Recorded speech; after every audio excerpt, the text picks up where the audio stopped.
What if I told you that what election in New York could send tremors through the Pentagon, shake the Oval Office, and even make foreign powers recalibrate their satellites tonight? The skyline of New York glows, but beneath light, something massive just shifted. A man named Zohran Mamdani has done the unthinkable. He's not just the new mayor of New York, he's the epicenter of a global political earthquake.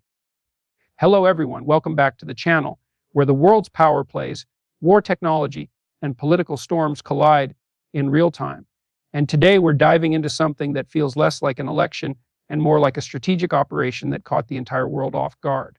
Think about it. America's biggest city has chosen a leader whose ideas could alter the nation's defense posture, international relations, and even how power itself is projected. Inside the Pentagon, analysts are mapping out ripple effects, just like tracking an incoming missile. Newsrooms across Washington and London are calling it a political detonation. As the votes were counted, intelligence networks went silent, waiting for confirmation. And when it came, the global response was instant. From fighter jets on standby in NATO air bases to financial algorithms tracking the shift in U.S. policy risk, every system reacted. Because when leadership changes in New York, the world listens. And tonight it's listening in shock. Zohran Mamdani's rise didn't start in a polished boardroom, it started in the streets. A grassroots movement built like a resistance force, not a campaign. His words hit like precision strikes: hope, equality, change. But underneath that language, experts say lies a vision that could reshape how America defines power itself, not through weapons, but through unity. Still, the defense world doesn't take any political shift lightly. Inside the U.S. Strategic Command, simulations are already running, because new leadership often means new foreign policy signals, new priorities, and sometimes new enemies. The defense contracts, arms exports, and alliances connected to America's biggest city are part of an invisible supply chain that fuels the nation's strength. Mamdani's victory sends shockwaves through those corridors. The question everyone's asking: will his policies amplify America's defense presence or pull back from it? In Moscow, a source within the Kremlin called it a signal of ideological collapse.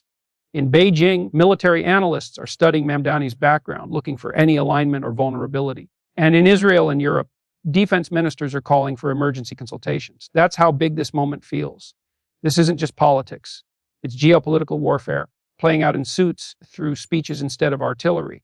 But make no mistake, every government with a radar is watching. As celebrations erupted in Times Square, the sound wasn't just joy, it was thunder. Helicopters patrolled the skyline like silent sentinels, scanning for unrest. News drones captured the glow of a city reborn and the whisper of uncertainty underneath.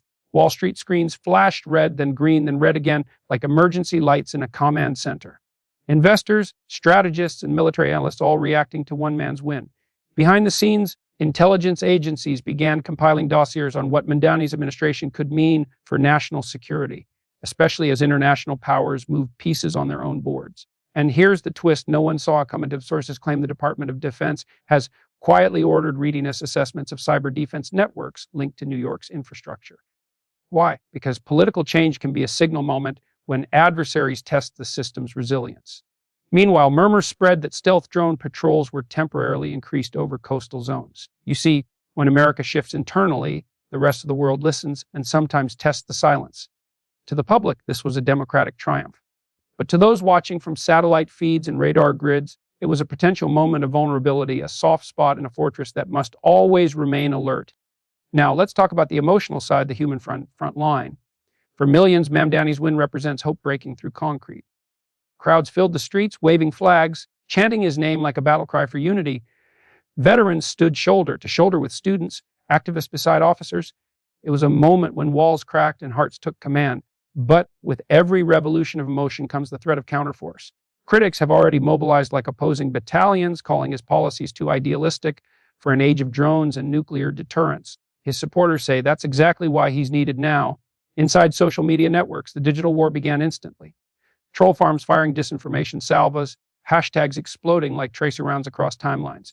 The battle for narrative dominance is as fierce as any aerial dogfight. And Mamdani, he stands in the middle of it, calm, strategic, unshaken. This isn't just politics, it's psychological warfare, fought in hearts and minds, using words as weapons sharper than steel. And tonight, one man's voice echoes louder than the roar of the city itself.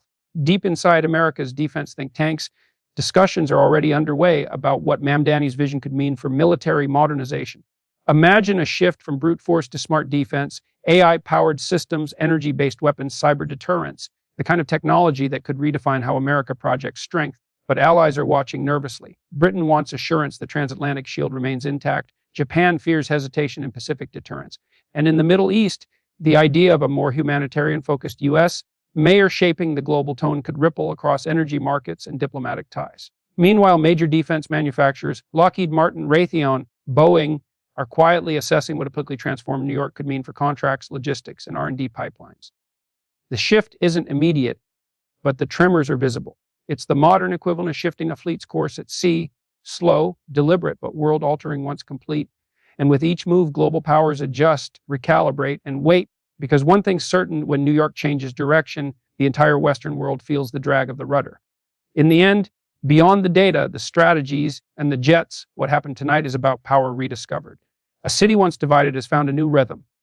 The hum of engines over Manhattan sounds less like surveillance and more like guardianship. Hope feels like the new defense system of this generation. But let's be real, change always comes with risk. The same streets celebrating tonight could face storms tomorrow. The same voices chanting for peace could echo in protest if promises falter. Yet for now, the world watches a symbol rise, a leader whose name is already rewriting headlines across continents. From the corridors of Washington to the control rooms of nowhere, the message is clear: America's landscape has shifted. And the question lingering like smoke in the night air is this: what comes next? If you felt the impact of this moment, if you believe history just changed before your eyes, then don't just watch it happen. Like this video, drop your thoughts in the comments and subscribe to stay connected as we track the world's next great power shifts, where politics, war, tech, and destiny collide. Because this story is just beginning.